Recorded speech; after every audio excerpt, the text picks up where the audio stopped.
Welcome to the show. I'm your host, Sean Lang. I've spent the last several years building and operating a digital agency that's grown past 75 people, and that's shaped how I think about what really matters as things get complex and messy and start to grow. Just a reminder, we've got a free community with a bunch of helpful resources over at agencyuplift.co/group. And then just a secondary reminder, we are also posting all of these episodes long form on YouTube now. If you're on YouTube, just look up Agency Uplift Podcast and you will find our faces chatting and saying the very words that you hear me saying right now. Today, I'm joined by Drew Mabry, co-founder of Fast and Light. Now, Fast and Light is a performance marketing agency built for e-commerce brands that move fast and expect results. Drew, it's great to finally have you on. Thank you for having me, Sean. I don't get invited to a lot of places, so when I do, I always like to show up. Absolutely. Well, I'm so glad that we made it happen. Can you tell us a bit about Fast and Light? Yeah, so Fast and Light was founded 10 years ago, which is crazy to say, but we've been around for 10 years. My co-founder, Alex, and myself met when he was working at a startup and I was a consultant. And, we went on to do separate things but ultimately stayed in touch and started the agency. And so really we started the agency to, help people really get revenue. I'm wearing a mechanic shirt here. We like to say we're mechanics for your revenue. We just come in and try to help fix the revenue. And so everything we do is month to month or project based. We primarily focus on e-com, although we do local and lead gen as well. Most of our work is paid media. We advise on everything though. So we're not a CMO, but we give a little bit of that CMO energy to all of our clients, and we build the occasional website as well. So, we love to talk to our clients mainly about KPIs and, are they making revenue and what does that look like and how's it going? I like to say, once you find me the like store or the impression store where I can spend my likes and impressions, I'll be happy to talk about those too. That's awesome. So you transitioned kind of from a consultant to actually starting an agency. And for those of us who run agencies, it's like, well, obviously I was going to start an agency, but to everyone else, most people don't necessarily choose that route. So why did you choose to go the agency route? So I was a biz dev guy for a long time. I was a technical biz dev guy who then ended up consulting for a bunch of years. And, I originally came out of box software, which went the way that I think SaaS is going now with AI coming up. And so, I was looking for something new to do. True story. I was looking for just to make a little bit of money on the side while I was looking for stuff, and I went and applied at Trader Joe's, and they told me I was overqualified. So what do you do when Trader Joe's won't hire you? You found an agency. Never having worked for an agency. And so, really, we were just looking to help people. My business partner and I both knew a lot of people in wellness. We kind of started as a wellness agency since we still have some wellness clients, but that's not the focus of the agency. And it was an interesting start. I'm curious. So you started with some kind of, differentiation and ultimately changed from that. Mm-hmm. Why did you initially pick wellness, and then why did you pivot away from that? We picked wellness because we knew wellness. We'd met at the startup that we met at was actually a destination retreat startup. Both my business partner Alex and myself, we meditate. We're into self-improvement, yoga, exercise, sleep hygiene, kind of, all of these sorts of things. And so we knew a lot of people in that space, and we knew a lot of people that had been underserved, at the time by these agencies that would come in and kind of be, I don't want to say disrespectful, but really weren't meeting them where they were at. Mm-hmm. And so we were able to speak that language and certainly, connect with people and help them to grow. I think, one of the difficult things about wellness is that it's aspirational for a lot of folks to get into, whereas, folks with brick and mortar businesses and e-com and that sort of thing tend to have a little bit more structure. So while we still do wellness, we love wellness. It's just part of our practice now, not, the focus. Got it. Okay. So you've been an agency for 10 years now, which means that you've gone through some of the seven gates of agency hell. No, through we'll say some of the big agency filters. I think that COVID was a big filter. What was going through COVID like as an agency? COVID was amazing. First of all, I was working out of this really great co-working spot that was called Second Home in Los Angeles. It's now been taken over by another group. And it was about 250,000 square feet, LEED certified, a whole city block, and they had about 8,000 plants. So it was this really bougie co-working space. And I was one of three people that stayed working there during COVID. So they gave me this amazing, huge office to work out of. And, if you couldn't make money as a paid media agency during COVID, like, are you breathing? Everyone was home. Everyone was buying stuff online. Everyone was, we when we had founded as an agency, we had really started on Zoom and on video conferencing and working out of coffee shops and working remote. So we were really already built for that. And man, COVID was just a wonderful time for an agency. Obviously terrible for a lot of people and a tough for the world and all of that. But everything had moved online, and so during COVID, we really got to work on our systems as an agency because, everyone was moving fast and everyone was doing new stuff, and supply chain was really the biggest challenge for a lot of folks. And so we had to be very agile in terms of, pivoting to selling what was in stock. And so really we got to solidify our systems and our processes during COVID. And so for me and for us, like, that was really the biggest takeaway and the biggest benefit. Interesting. I mean, yeah, it seems like a great time to really, really focus on the systems. For us, before COVID, we weren't too differentiated. We had local businesses, we had e-commerce businesses, and we found that COVID just kind of showed us where we added value because the local businesses kind of just dropped off. I mean, a lot of local business in general just shut down. And of course, lo and behold, the e-commerce businesses started to absolutely crush it. So guess what? We're an e-commerce agency now. And I think that a lot of people did experience that. Is that when you started to take on more e-commerce brands as clients? We went into COVID doing a fair amount of e-commerce. Obviously, it increased. It's interesting. On the kind of near the end of COVID is really when we started to take off with our brick and mortar clients, and that a lot of them were emerging from COVID. Obviously, a lot, leaner than they had been, and were looking for an agency who would really help them to grow. And I think for brick and mortar local businesses, anything up to 5 or 6 locations, which tends to be, fairly small. Most of them to that date had really been hiring people off Upwork and just, ad people who was, usually a one-person shop, didn't really focus on creative, just made the buys, looked at the ads once a month, didn't charge a lot of money, very low touch. And, at the end of COVID also, obviously, FANG stopped sharing all of that data in the name of privacy. Yep. Of course, they're looking out for us. Always. And so, always. So really, creative took a bigger part. We really pivoted to becoming much more of a creative agency. While going into COVID, we'd been a technical buying agency. And really started building a lot of creative and putting creative forward and doing a lot of testing and things like that. And so, that really coincided with providing a more of a white glove service for local businesses. Not at the level of e-commerce. Obviously, local businesses don't have a huge budget, but for $1,000, $1,500 plus spend for a lot of local businesses is a big deal. It's a significant part of their revenue.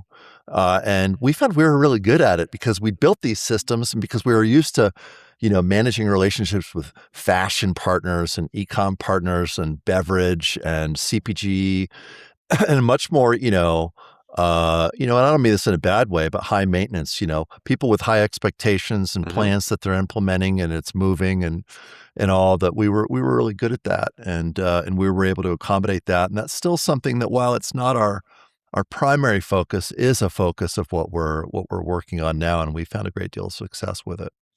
Very cool. One thing that struck me about you, and this was I think months ago when I first started reaching out to you, was actually kind of your positioning around mechanics. And yeah, it's it's in the LinkedIn banner. You're actually wearing kind of a mechanics shirt right now. I'm curious. Can you just walk us through a little bit of like the thought process behind that positioning and sort of how you use that to your benefit? Because I think positioning it's a pretty important thing in the agency game, especially when we're all kind of doing different variations of the same thing, but just kind of different. Yeah, and it's really the branding end of our positioning is mechanics for your revenue. And so our agency positioning that we don't really talk to the market with is what we like to call stuck scalers. And typically that looks, there's two kinds of primary clients or prospects around that. The first is a smaller business that's maybe been around for a few years and they initially had something that worked. And maybe it was an organic thing or they went viral or they, knew a distributor or, for some reason things were working out of the gate really well. And then they didn't usually stop working, but they couldn't scale it. And so they found that, they reached kind of a peak and they'd been stuck there for a while and they really couldn't grow. The second part of that stuck scalers is legacy businesses that have been around maybe 10 years, maybe 20 years, typically have a much higher revenue, have been doing things in-house for a long time. And really AI is what's gotten this, the more of the traditional corporate stuck scalers moving is that, what they'd been doing with their 3 or 5 or 10 person marketing department. Again, they're having trouble getting that growth. Everyone can see the AI train coming. That's not a light at the end of the tunnel. That's a train. And so really we've been, we're able to go in and help unstick that. The mechanics part of it is really a lot of these agencies come in with these black boxes and they do just really scumbag things like putting ad accounts in their own names. I hate that Or, one. I mean, no, that's the worst. Like just really, really unethical things like that. I think there are a lot of them. They'll build a website and they'll buy the domain and have the domain in their name. They won't give clients, we see this all the time. The clients that don't have access to their own servers, because it's on the Wild. agency's, shared plan at WP Engine or like whatever it is. And the clients don't even know what their service. So there's all sorts of stuff like that. And so mechanics is like, that with our month to month or our project-based pricing is, we just want to show up and we want to fix the problem.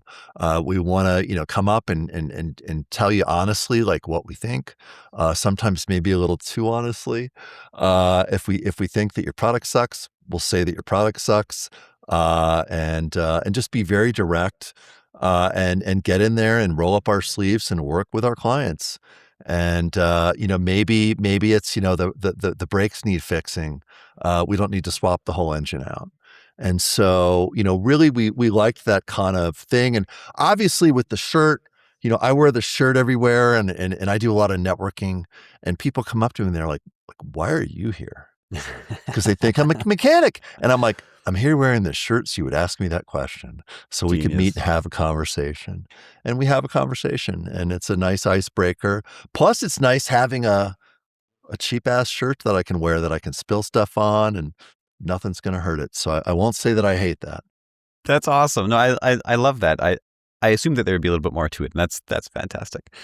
Well, agencies aren't all sunshine and rainbows. At least my journey hasn't been, but it's definitely kept things interesting. What's sort of like a standout challenge that Fast and Light has been through that maybe we can kind of talk through and hear about some of your learnings from?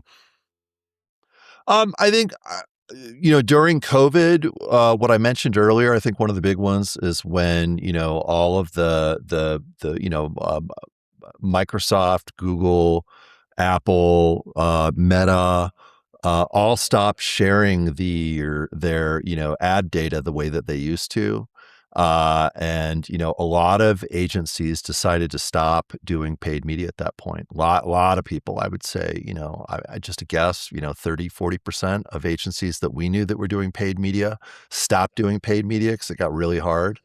And we decided to lean in because we're a little crazy and become more of a creative agency. And so what we see is, typically until the last couple of years with AI proliferating, but still quite often, a lot of agencies will buy and manage spend, particularly smaller agencies like us, but they don't do creative. Or there are creative agencies that do creative but don't really buy media, or if they do buy Hmm. media, they'll say maybe buy either Google or Facebook, but not both, and they won't touch TikTok or Reddit or whatever else. And so for us, building the systems around that and staffing up to be able to accommodate that was a big challenge. And then, with AI accelerating everything, I always like to tell clients, AI doesn't make it so that we have any less work to do. Um, what it does allow us to do is do more for the same amount of money.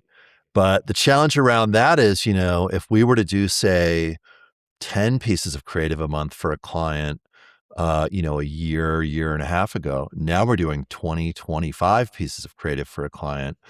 And, a human still needs to look at all those. A human still needs to do the QA. Yeah. A lot of clients want to approve all of their, creative before it goes up. So then we got to get the client. And so now suddenly the client or the approvals are the roadblock, not actually building out the creative. And so, in that process where we start with a human, building, writing briefs, doing the strategy, looking at the analytics. The AI will help with the analytics. The human writes the brief. The human and the AI builds the creative. The human, then approves the creative. We then send it over to the client. Then a human there has to approve the creative. We have to negotiate changes. We have to make the changes. And that's all before we even make the buy. And if we look at a 30-day cycle of, 7 to 10 days of testing, 20 days of scaling, you really got to stick to a tight timeline. And so particularly with newer clients that we don't have trust and we don't have a relationship that we've built, it can be really challenging. But that's really great to see that that's an extension of what we started during COVID. It's all the same thing. And so really I think the biggest learning has been proactive communication and really trying to Yep. put ourselves, rather than tell the client how we do it, to put ourselves in the shoes of the client and figure out, how are you built? How does your organization work? What do you really care about? Do you care about looking at the creative, or do you care about specs, or do you care about your brand? Or, I mean, it's really looking at like, what are the motivations behind what you're saying? Yep. And really being able to then go, oh, you know, I'm not going to put this pie in there. Sean doesn't like bananas. And this is a banana cream pie, or maybe it's not even a banana cream pie, but maybe it looks like one, and that could trigger him and just maybe put him in not the best mood. And so, let's put a pumpkin pie out there. That'll make Sean happier, and it just helps everything move, a lot more smoothly when we really get in there and build those relationships. Totally. Yeah. That mirrors a lot of what I've seen. And one thing that I've noticed, and this isn't across the board for all clients because, all clients are unique. But I found that what a lot of junior agencies, the mistake that I made early on as well is doing less and not proving yourself, and then showing the client that you don't actually understand them. And so what I mean by that is like sending out the creative and just launching it before the client sees it. Then the client sees it, screenshots it, and says, "Hey, what's the deal with this?"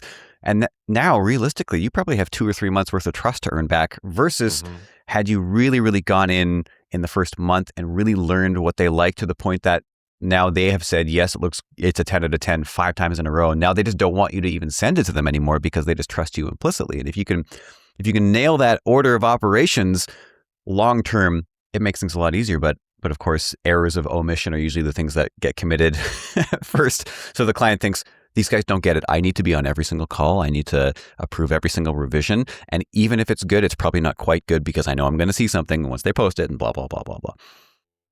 Yeah, we're really appreciate that we have a few fashion brands that trust us. And fashion brands are, the most guarded about their brands and their branding and their presentation. And as is understandable.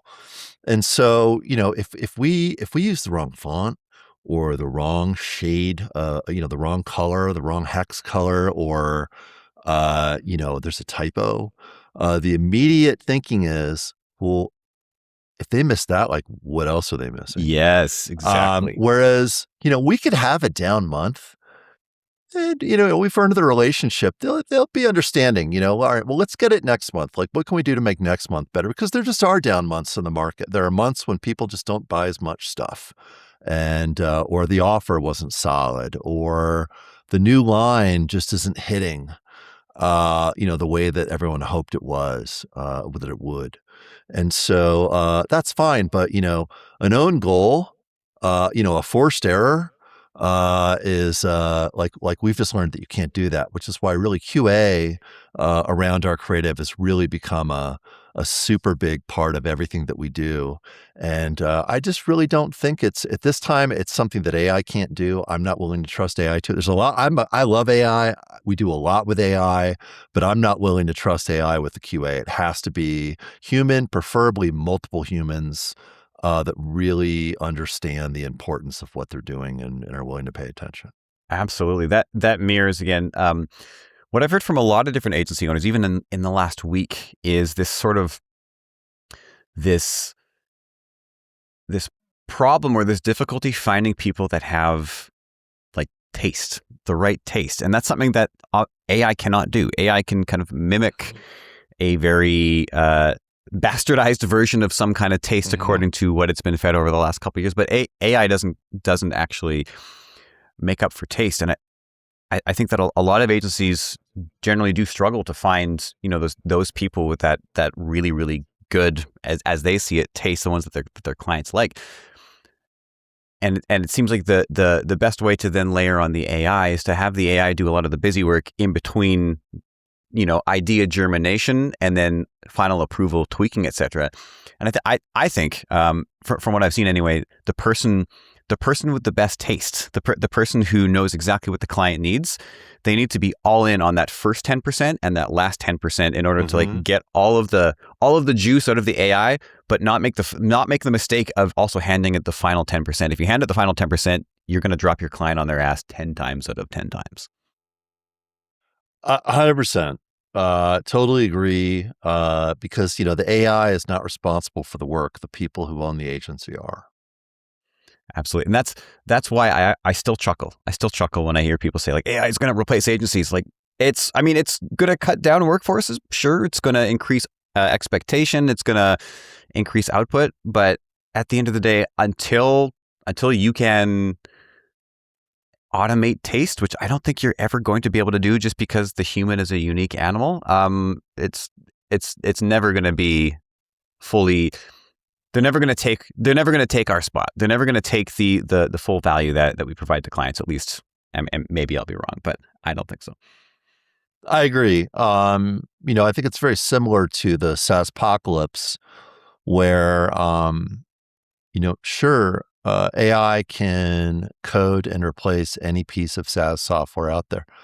But does it really understand what the SaaS software does? Does it understand all of the edge cases? Does it understand where the humans aren't going to understand things? Is it going to know how to plug into everything? Like, no. And so it certainly will replace a lot of people, but not the need for people. Yeah. Spend a couple days vibe coding an app and just following its recommendations versus your own, and you'll find how quickly it doesn't fully get the full context. I know. It's what I was doing before we hopped on this podcast. Was I was doing some vibe coding, and at one point, it just suddenly randomly came up and said, "Oh, I found that I made a mistake yesterday. I'm going to go in and fix this mistake." And I'm like, "Oh, okay." Go fix it. I hope it's actually a mistake and you're not just like adding more complexity, which again is kind of what it tends to do. We'll never know, Sean. We'll never know. We never will. We never will. So what do you think is the biggest opportunity right now for sort of like small to mid-sized, agile, nimble agencies over the next year? Where do you think people need to capitalize? I'm trying to figure that out. And I don't know anyone that's figured that out. I think that It's a great time of uncertainty. And so from what we've been seeing, it's a great opportunity to continue to niche down. We're in terms of, all of the technologies and adoption, it's such early days that, how we're going to work with all of this AI is, I think, going to be, we're going to have a much better idea of what the new normal is and, call it 3 to 5 years. But right now it's disruption on a scale that I think we've never seen before. And it's really the speed of that disruption that's, extra crazy. And so, for us, what we've really been looking to do is solidify our relationships and really start to drill down into the needs of, very specific use cases for clients, while, staying who we are, which is people who fix stuff, right? Like that's why we love the mechanics, brand, for ourselves. And so, AI is breaking things. I think, one of the things that we're all Mhm. looking at right now is AEO or GEO or AI SEO or EIEIO, or I mean, whatever you want to call it, right? There's a million names for it. But again, super early days. But how do we get found? When we talk to our phone and tell it that we're searching for something, right? We're losing visibility into that. That's becoming a black box.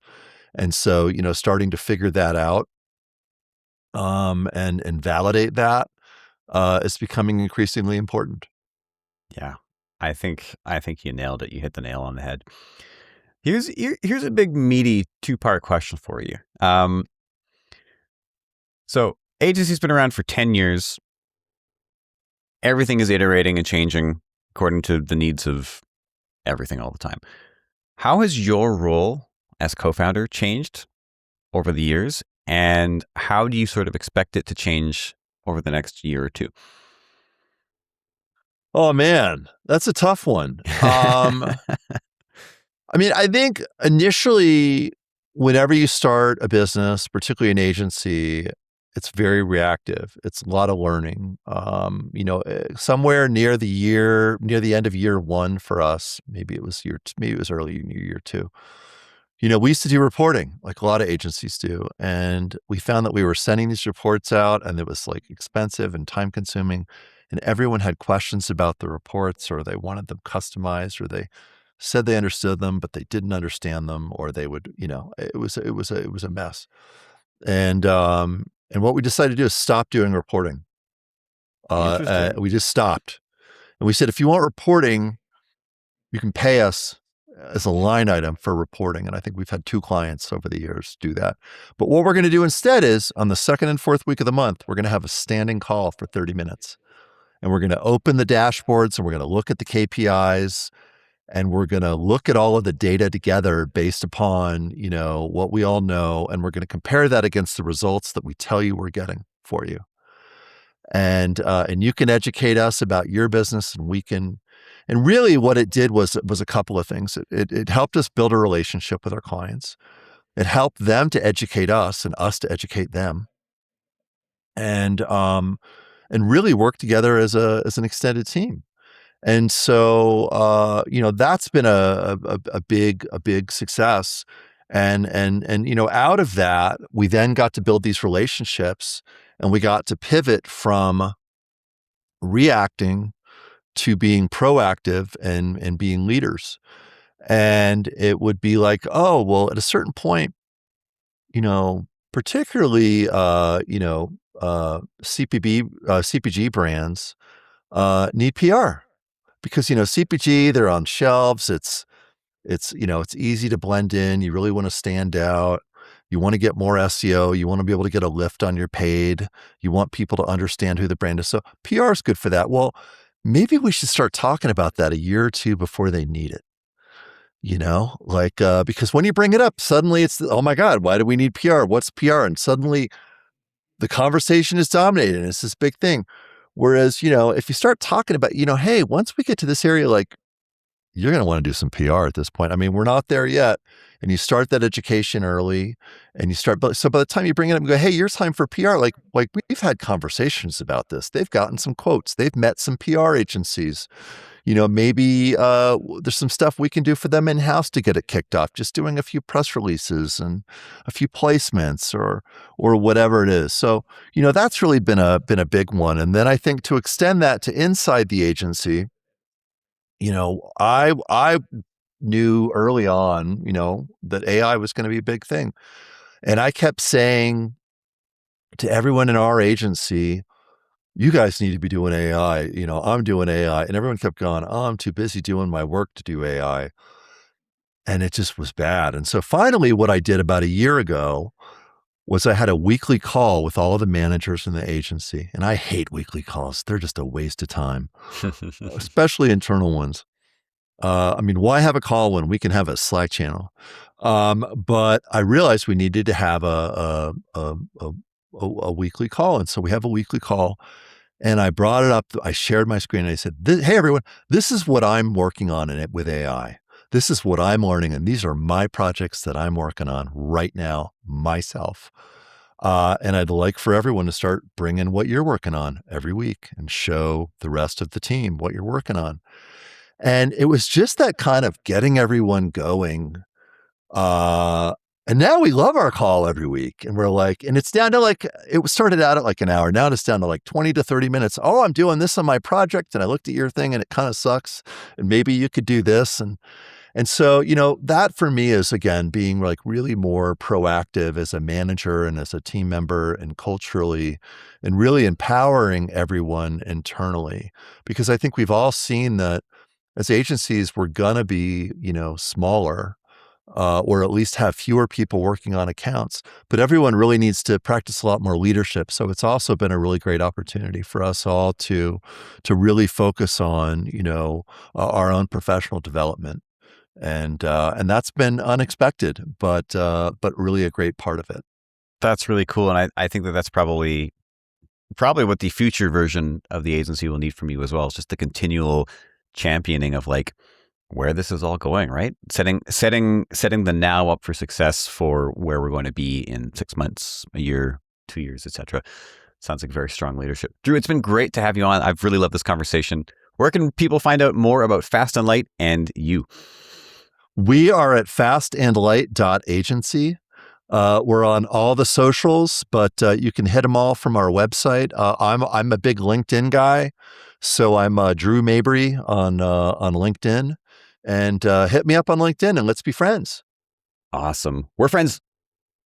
We're friends as well. We are besties on LinkedIn, Sean. Besties. Yes. Even better than I could hope for.